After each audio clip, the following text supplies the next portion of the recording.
나오미의 남편 엘리멜렉의 친족으로 유력한 자가 있으니 그의 이름은 보아스더라. 모압 여인 룻이 나오미에게 이르되 원하건대 내가 밭으로 가서 내가 누구에게 은혜를 입으면 그를 따라서 이삭을 줍겠나이다 하니 나오미가 그에게 이르되 내 따라 갈지어다 하매 룻이 가서 베는 자를 따라 밭에서 이삭을 줍는데 우연히 엘리멜렉의 친족 보아스에 속한 밭에 이르렀더라.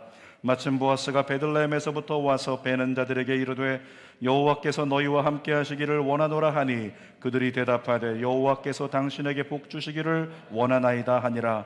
보아스가 베는 자들을 거느린 사환에게 이르되 이는 누구의 소녀냐 하니 베는 자를 거느린 사환이 대답하여 이르되 이는 나오미와 함께 모압 지방에서 돌아온 모압 소녀인데 그의 말이 나로 베는 자를 따라 단 사이에서 이삭을 죽게 하소서 하였고 아침부터 와서는 잠시 집에서 쉰 외에 지금까지 계속하는 중이니이다. 보아스가 룻에게 이르되 내 따라 들으라. 이삭을 주우러 다른 밭으로 가지 말며 여기서 떠나지 말고 나의 소녀들과 함께 있으라. 그들이 베는 밭을 보고 그들을 따르라. 내가 그 소년들에게 명령하여 너를 건드리지 말라 하였느니라. 목이 마르거든 그들에게 가서 소년들이 길어온 것을 마실지니라 하는지라.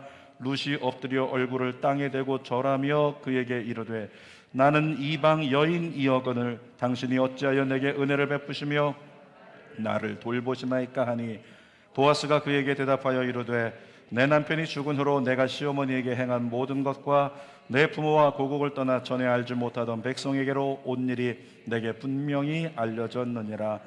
여호와께서 내가 행한 일에 보답하시기를 원하며 이스라엘 하나님 여호와께서 그의 날개 아래 보호를 받으러 온 내게 온전한 상 주시기를 원하노라 하는지라.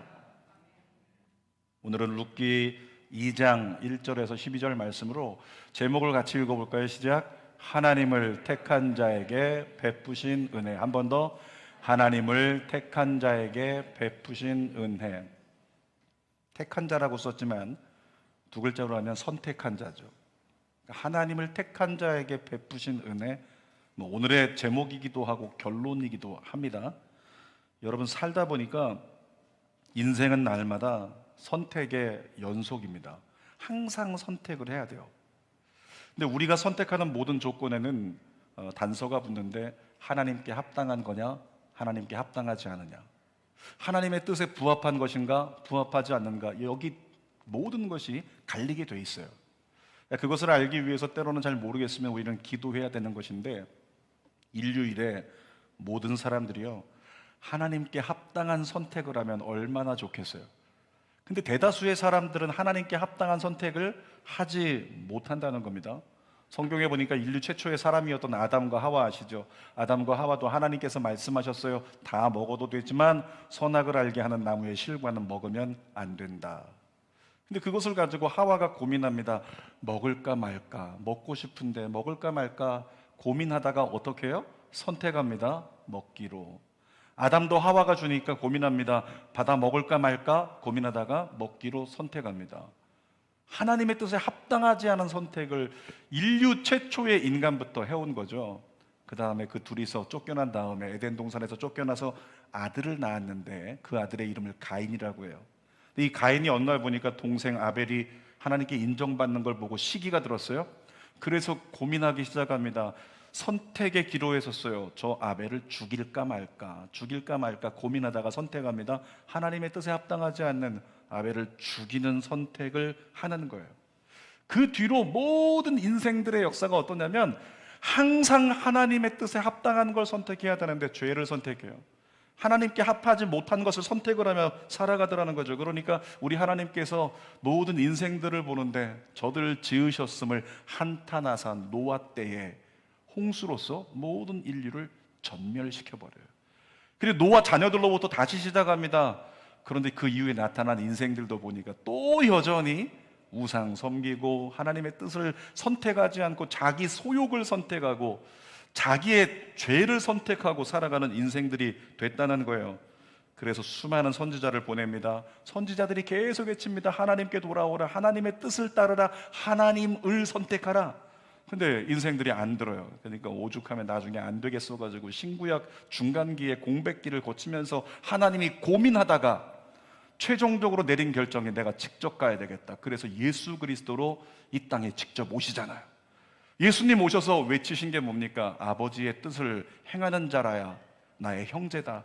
그러면서 하나님의 뜻을 따르라고, 하나님을 선택하라고 계속 얘기했지만 결국에 모든 인생들은 또 자기의 죄와 소욕을 선택했더라는 거죠. 그리고 지금까지 이 자리에 앉아있는 저와 여러분들도 마찬가지로 어떤 선택을 많이 해요? 하나님께 합당한 선택이 아니라 그냥 죄를 따라서 선택하고 나의 소욕을 따라 선택할 때가 너무 많더라는 거죠. 이게 인간의 한계예요. 따라합시다. 그래서 인간은 구제불능이다. 기대할 게 없다.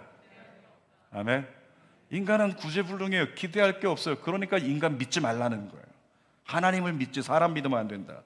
그런데 성경을 보니까요, 그 중에도 간간히 하나님께서 정말로 어려운 순간에 하나님을 선택한 사람들의 이야기를 우리에게 보여주시더라고요. 대표적으로 한 사람을 뽑는다면 여호수아라는 사람이 있는데, 우리 여호수아 24장 15절 한번 같이 읽어볼까요? 너희 조상들이 강 저쪽에서 섬기던 신들이든지 또는 너희가 거주하는 땅에 있는 아모리 족속의 신들이든지 너희가 섬길 자를 택하라. 오직 나와 내 집은 여호와를 섬기겠노라. 마지막 부분 다시 한번 시작. 오직 나와 내 집은 여호와를 섬기겠노라. 반복하면 내 안에 믿음이 되어지기를. 시작. 오직 나와 내 집은 여호와를 섬기겠노라. 아멘. 이런 믿음의 고백을 쏟아낸 여호수아, 하나님의 마음을 감동케 한 예배자죠. 나중에 이스라엘 백성들이 가나안 들어갈 때 제일 먼저 점령한 땅 있죠, 여리고. 근데 여리고를 점령하기 위해서 정탐꾼 두 사람을 보냈거든요.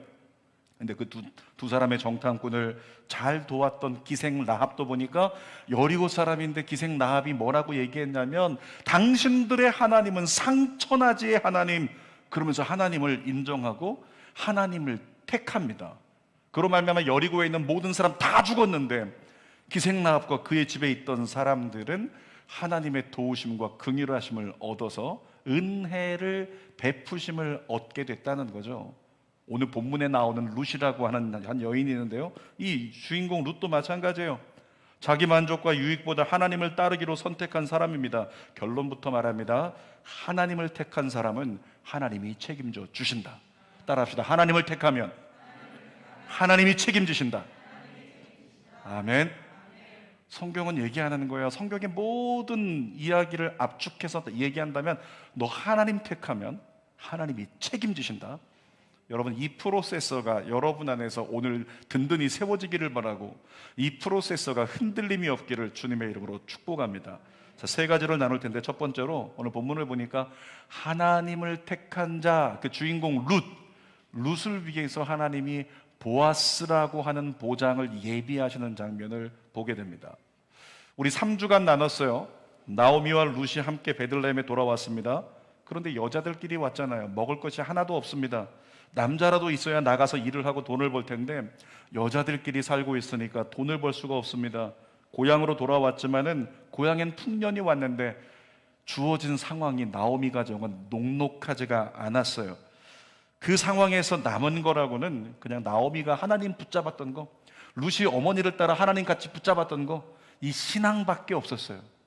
신앙밖에 안 남은 이 가정, 아무것도 희망이 없는데 이 나오미와 룻의 일화를 통해 하나님 우리에게 말씀하시죠. 신앙이 남아있으면 넌 산다. 아멘.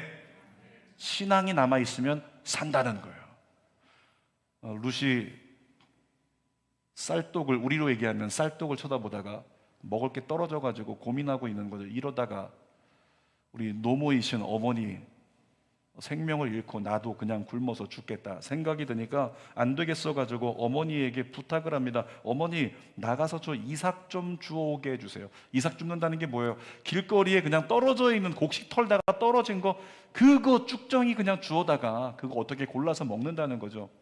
여러분, 그런 걸 뭐 부모에게 물어볼 필요가 뭐 있어요? 나가서 걷어오면 되지. 근데 룻이 왜 물어봤을까요?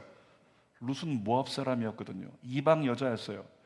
그가 있는 땅은 베들레헴이었고 유대 땅이었기 때문에 유대법에 따라서 이방인은 그 자리에서 돌로 쳐서 죽여도 법에 저촉되지 않고 아무 문제가 없는 거예요. 그러니까 룻이 잘못 돌아다니다가 사람들이 돌로 쳐서 죽임당할 수 있다는 거예요. 그래서 어머니에게 묻는 거예요. 어머니, 그런 위험이 있지만 제가 나가서 곡식 좀 주워오면 안 될까요? 이삭 좀 어머니 허락해 주세요.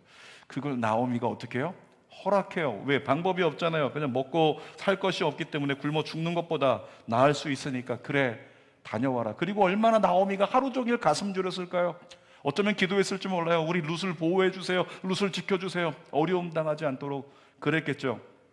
근데 이 룻이라고 하는 사람은 자기 고향으로 돌아가면 젊은 남자를 만나 재혼하고 잘 살 수 있었음에도 불구하고 어떻게 합니까? 나오미를 따라서 하나님을 섬기기로 하나님을 선택하고 결단한 사람이었다는 거죠. 여러분, 룻이 나왔어요? 성경에 나오지 않지만 이렇게 유추할 수 있습니다. 룻의 신앙 정도라면 아마 하나님께 기도했을 거라고. 하나님 어디로 갈지 알려주세요. 베들레헴 어디가 뭔지 모르겠어요. 하나님 어느 밭으로 가야 될지 알려주세요. 하나님 도와주세요. 그렇게 룻은 간절히 아마 기도했을 거예요. 어떻게 됐습니까? 하나님을 택한 자 룻에게 하나님께서 갈 길을 가르쳐 주시고 피할 길을 열어주시는 놀라운 은혜가 오늘 본문의 메시지예요. 3절 말씀 같이 한번 읽어볼게요. 시작. 룻이 가서 베는 자를 따라 밭에서 이삭을 줍는데 우연히 엘리멜렉의 친족 보아스에게 속한 밭에 이르렀더라.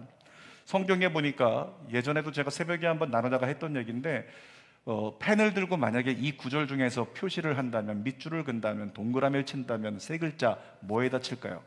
우연히. 여러분, 우리의 성경에는 우연이라고 쓰였지만 거기에 들어있는 하나님의 마음은 무엇일까요? 우연히에다가 이꼴하고 우리는 써야 됩니다. 하나님의 인도하심. 하나님의 인도하심. 우리가 보기에는 우연이었던 것이지만 하나님의 인도하심이 있었다는 거죠. 그러니까 우연히 한 밭에 들어가서 이삭을 주었어요. 근데 그 밭은 나중에 보니까 누구의 밭이에요? 룻의 장차 남편이 될 보아스의 밭이었다라는 거죠. 표면적으로는 우연이었지만 그 이면에서 역사하고 계시고 룻을 인도하신 하나님의 섭리를 볼 수 있다는 겁니다. 제가 이 자리에 예배드리고 있는 여러분들이 어떻게 주는교회를 오게 됐는지 제가 한번 맞춰볼까요?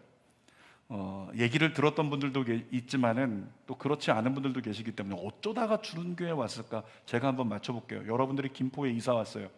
그리고 나름대로 교회 생활을 했었기 때문에 섬길 교회를 찾는 거죠. 그래서 낮에도 나가보고 저녁에도 나가보는데 저녁에 해질 무렵에 딱 나왔는데 세상에 보니까 이 장기동 저쪽 끄트머리 쪽에 호반 아파트 근처에 마치 예수님께서 태어나실 때 하늘에 빛난 별, 그런 별이 막 빛나고 있었죠. 저녁에 교회를 찾느라고 나왔는데 하늘에서 별이 엄청나게 빛나고 있어요. 그래서 저게 뭔지 몰라가지고 막 그냥 따라가다 보니까 그 별이 어디 있었다? 주는 교회 위에 있었다. 그거 보고 오신 거 맞죠? 뒷조사를 한번 해봐야 될 것 같아요. 또 어떤 분은 여기 보니까 강 건너 오신 분도 계세요. 파주에서 오신 분도. 파주에서 이렇게 남편과 함께 내가 새롭게 하나님께 섬겨야 될 교회를 좀 고민하고 기도하고 있던 중에 갑자기 강 건너 김포를 보는데 하늘로부터 사닥다리가 내려와가지고 천사들이 오르내리는 걸 보고 그걸 따라왔더니 세상에 그게 주는 교회였다. 그랬죠? 미나야, 그지? 그랬던 것 같지?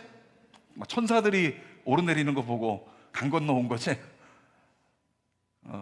여러분 중에 누군가는 꿈을 꾸었는데 꿈속에 갑자기 이 장기동이 보이더니 카메라가 줌인되기 시작하는데 장기동에서 점점 좁혀져가지고 이 동네가 되더니 이 건물이 되더니 갑자기 주는 교회가 있는 이 건물 옥상에 빨간 십자가 옆으로 카메라가 줌인돼서 가는 거죠.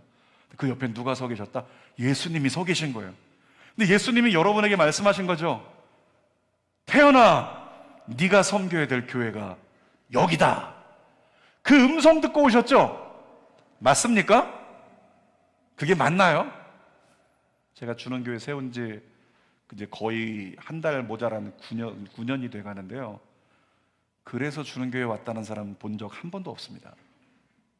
여러분이 어떻게 주는교회 오셨냐면 교회를 좀 찾아보려고 여기도 가보고 저기도 가보고 여기도 몇 개월 저기도 몇 개월 이렇게, 또 어떤 분들은 이제 주는교회에서 또 있다가 몇 개월 있다가 또 다른 곳에 한번 가보고 이랬던 분들이 우연히 주는교회가 있다는 이야기를 듣고 상가에 있는데 가봤더니 상가답지 않게 속에는 좀 괜찮아 보인다. 그래서 눌러 앉은 분들 그런 분들이 대다수라는 거예요. 우연히 알게 된 주는 교회에 우연히 와서 예배 드리다가 예배 가운데 우연히 내 마음이 녹아지고 열려져서 지금까지 주는 교회 성도가 되고 함께 여기서 예배를 드리고 있는 사람들이라는 거죠. 그러니까 세상의 가치 기준으로 보면 우리는 우연히 여기서 만난 거예요. 근데 여러분, 하나님 안에서 보면 어떨까요? 전 믿습니다. 하나님이 여러분을 우연이라는 방법을 통해 이곳으로 인도하셨다고. 그래서 우리의 만남은 노사연의 고백과 같이 우리의 만남은 뭐다? 우연이 아니다. 옆에 분에게 인사 안 하겠습니다. 우리의 만남은 우연이 아니라고 이따 끝나면 나갈 때 인사하시기를 바라요. 여러분, 룻이 이삭을 주우러 나갔을 때요, 밭이 얼마나 많았을까요? 저도 어렸을 때 초등학교 때까지는 아버지 따라서 농사를 같이 졌기 때문에 논에 나가보면 논두렁 가운데로 경운기 하나 지나갈 수 있는 그 좌우로요, 논들이 얼마나 많은지 몰라요. 제가 저희 논이 많지도 않았는데 어떤 게 저희 논인지 그때 몰랐거든요. 그냥 아버지가 데리고 가면 아, 여기가 우리 논이구나, 저기가 우리 밭이구나, 그렇게 아는 거지 너무 많아가지고 뭐가 뭔지 하나도 모르겠어요. 근데 여러분 생각해 보세요. 룻도 마찬가지로 이삭을 주우러 나갔는데, 주우러 나가서 어떤 밭에 들어갔는데 그 밭이 훗날 자기의 남편인 보아스의 밭일 확률이 얼마나 되겠어요? 그 확률은 극히 적은 거죠. 우연히 이삭을 주우러 어떤 밭에 그냥 여기 들어가는 거예요. 여기 보니까 소녀들이 많아가지고 성경의 본문에 보니까 소녀들이 이삭을 줍고 있었다 그러죠. 소녀들이 있으니까 거기 들어가면 안전하겠다 싶어서 같이 껴서 이삭을 그냥 주운 것 뿐이라고죠. 그렇게 우연히 들어가는 거예요. 근데 이 우연히 들어갔던 그 밭에 또 다른 말도 안 되는 우연이 일어나기 시작합니다. 룻기 2장 1절 읽어볼게요. 시작. 나오미의 남편 엘리멜렉의 친족으로 유력한 자가 있으니 그의 이름은 보아스더라. 이 보아스가 누구냐면 유력한 자래요. 나오미 남편인 엘리멜렉의 친족, 뭐 사촌, 육촌 이런 관계인 건데, 유력한 자, 우리말로 얘기하면 굉장히 큰 부자였다는 거예요. 여러분 생각해 보세요. 시골에서 좀 나름대로 산다 하는 분들 논밭 그냥 몇 마지기만 가지고 있습니까? 그렇지 않아요. 엄청 많은 거예요. 제가 예전에 같이 신앙생활하던 안수 집사님, 제주도에서 물을 경작하고 계셨는데, 아니, 무밭에 신방 가자고 제주도까지 끌고 가요. 제주도 가서 무슨 밭에다가 신방하는데 그냥 안 되면 사진 걸어놓고 기도하면 되지, 거기까지 가나. 밭이라고 생각하면 여기 이만큼 눈에 보이는 거, 그걸 뭘 얼마나 대단하다고 생각해서 갔는데, 가서 보니까 무밭이 10,000평이 넘어요. 그러니까 여기도 무밭, 저기도 무밭, 저기 언덕 넘어도 무밭, 끝이 없는 거예요. 그 넓은 무밭. 그 무밭에 어디 가서 여기서 일꾼들 막 일하고 있으면 저기선 딴 그룹이 일하고 있고, 그러니까 어느 그룹에 가서 잘하고 있냐 돌아보고 여기저기 잘하고 있냐 돌아보고 이럴 시간이 없어요. 그때 그 전체를 땅을 소유하고 있던 그 안수 집사님도 지금은 장로님이 되셨는데, 그분도 책임자들을 두는 거예요. 여기 블록의 책임자, 저기 블록의 책임자. 가끔 지나가다가 책임자 하나 불러가지고 잘하고 있냐? 괜찮아? 상태는 어때? 이렇게 물어보고 마는 거죠. 그러니까 이 보아스도 유력한 자로 부유한 자라면 밭이 정말 많았다는 거죠. 이 부유한 자가 회장님이 맨날 모든 땅 돌아다니면서 잘하고 있냐? 다시 차례요? 그렇지 않아요. 회장 정도 되면 가끔 나가는 거예요. 가끔씩 샘플링으로 한 곳 골라서 잘하고 있나 가보는 거죠. 가끔만 들리는 거예요. 여러분, 그런데 하필이면 룻이 이삭을 주우러 나왔다가 우연히 한 밭에 들어갔는데, 그 우연히 들어간 그 작은 한 밭에 그 땅의 소유주인 보아스가 하필이면 다른 땅도 아니고 다른 날도 아니고 그날 그 땅을 시찰하기 위해서 왔다라고 성경이 얘기를 하고 있는 거예요. 기막힌 우연이죠. 룻기 2장 4절 상반절 한번 읽어볼까요? 마침 보아스가 베들레헴에서부터 와서 베는 자들에게 이르되 여호와께서 너희와 함께 하시기를 원하노라. 왜 하필이면 그 시간에 보아스가 룻이 이삭을 줍고 있던 그 밭에 갔느냐는 거죠. 우연입니까? 그렇지 않습니다. 룻을 위해서, 디테일하게 말하면 하나님을 택한 룻을 위해서 보아스를 예비하여 그곳에 보내신 줄 믿습니다. 사랑하는 여러분, 여러분이 하나님을 택하면요, 하나님께서 여러분 중심으로 온 역사를 이루어 가십니다. 여러분이 정말로 하나님을 택하고 하나님을 꽉 붙잡고 있으면, 조심스러운 얘기인데, 여러분 중심으로 코인의 가격도 바뀔 줄 믿습니다. 주여, 너무 사심이 들어가나요? 제가 있다는 건 아니고, 여러분이 정말로 하나님을 택하면 하나님이 여러분 중심으로 모든 걸 움직이신다고요. 재력으로 보면 보아스가 중심이 돼야죠. 아니, 하나님을 택한 룻을 중심으로 하나님이 모든 걸 맞춰 나가시더라는 거죠. 잊지 마십시오. 하나님을 택한 사람은 하나님이 책임져 주십니다. 자, 두 번째로 하나님을 택한 자 룻이 은혜를 입게 하시는데 어떤 은혜를 입었는가?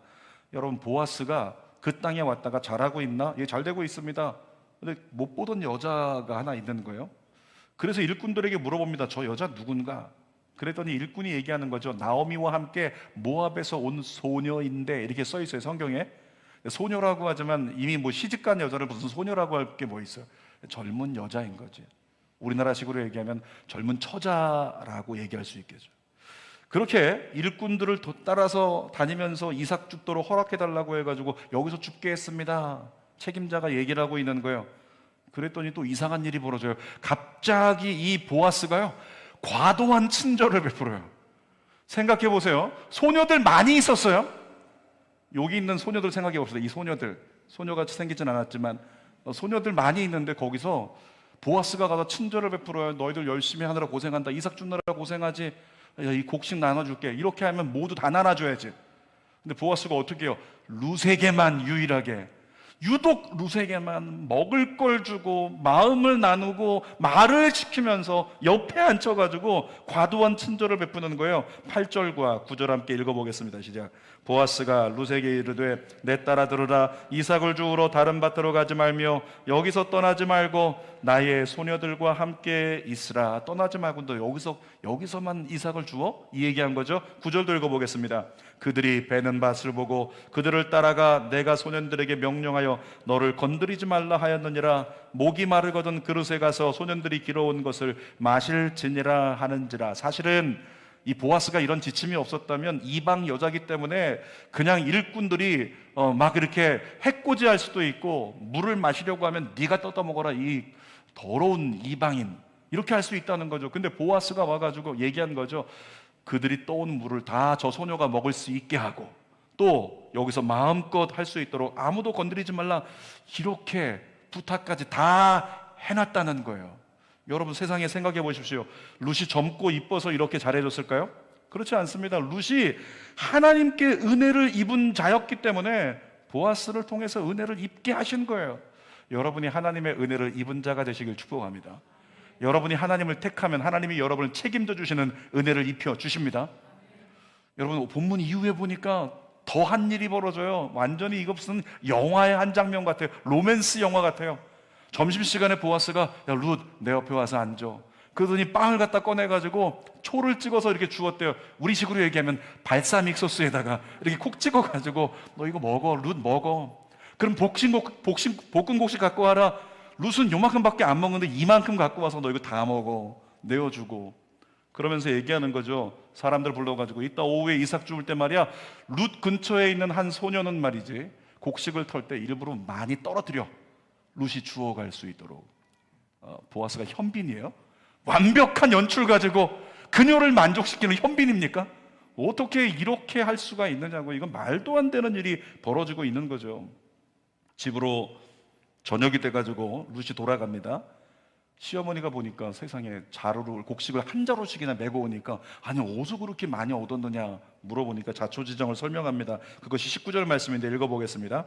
시어머니가 그에게 이르되 오늘 어디서 주웠느냐 어디서 일을 하였느냐 너를 돌본 자에게 복이 있기를 원하노라 하니 룻이 누구에게 일했는지를 시어머니에게 알게 하여 이르되 오늘 일하게 한 사람의 이름은 보아스니이다 하는지라.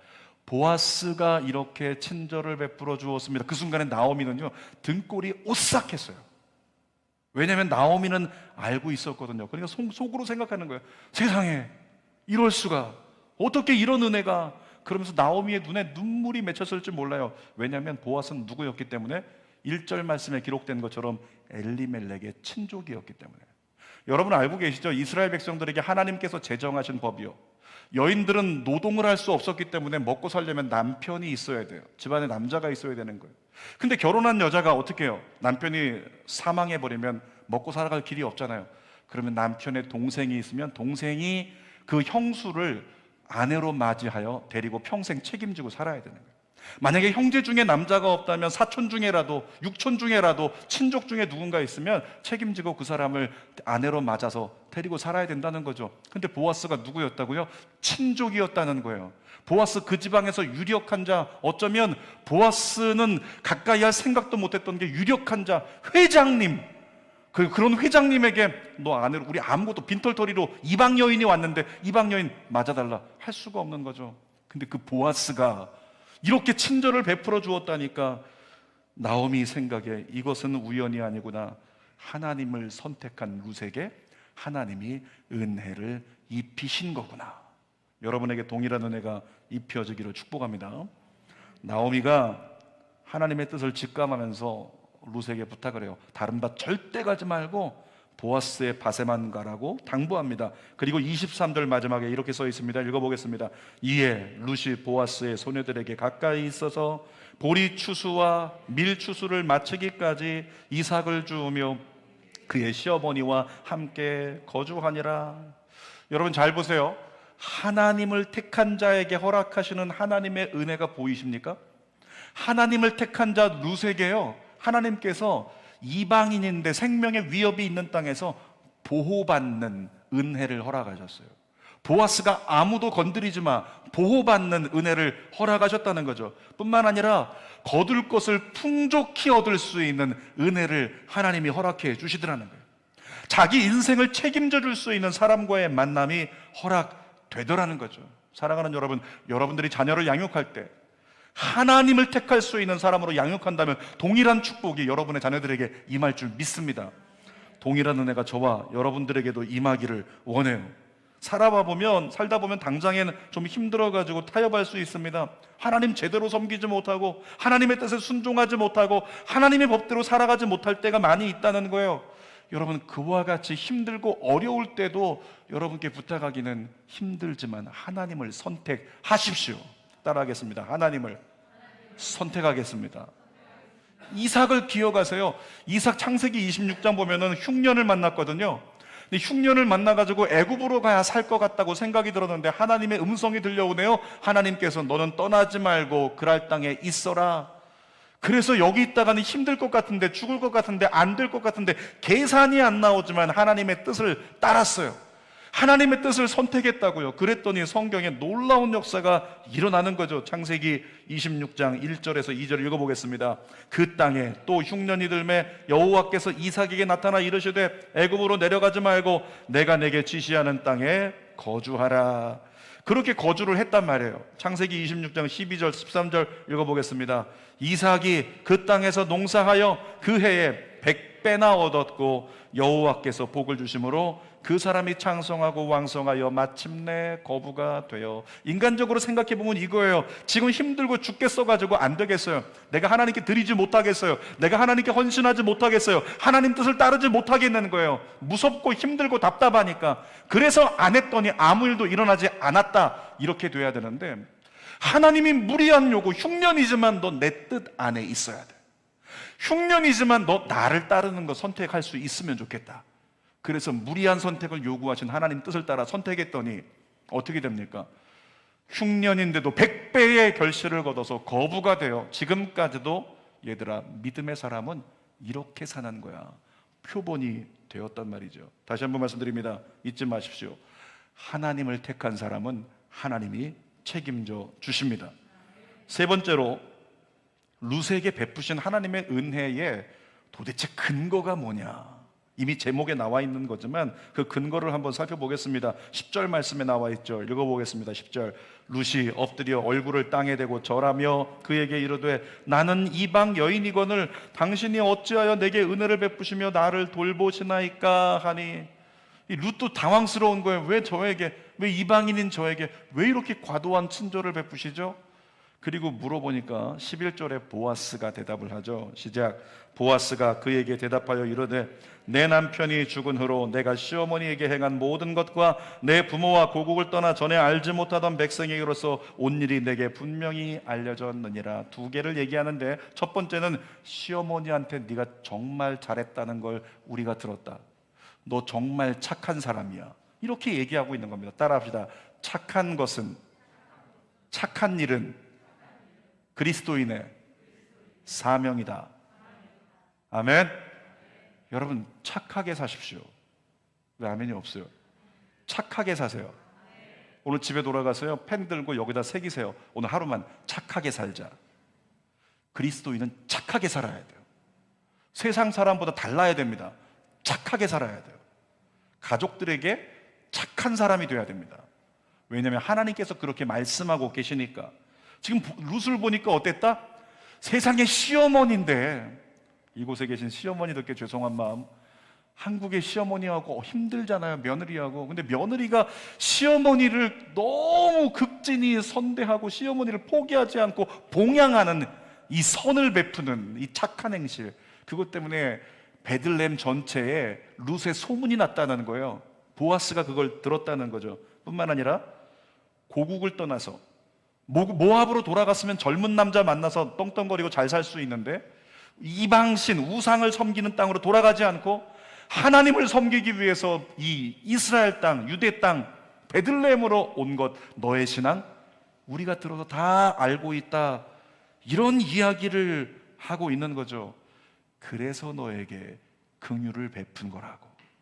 여러분, 그리고 나서 12절에 대단히 유명한 보아스의 축복의 메시지가 나옵니다. 한번 12절 말씀 읽어보겠습니다. 시작. 여호와께서 내가 행한 일에 보답하시기를 원하며 이스라엘의 하나님 여호와께서 그의 날개 아래에 보호를 받으러 온 내게 온전한 상 주시기를 원하노라. 하나님의 날개 아래 보호를 받으러 온 너에게 이렇게 말씀하고 있어요. 뭡니까? 하나님의 날개 안으로 들어가려고 선택한 너에게 이런 말씀이에요.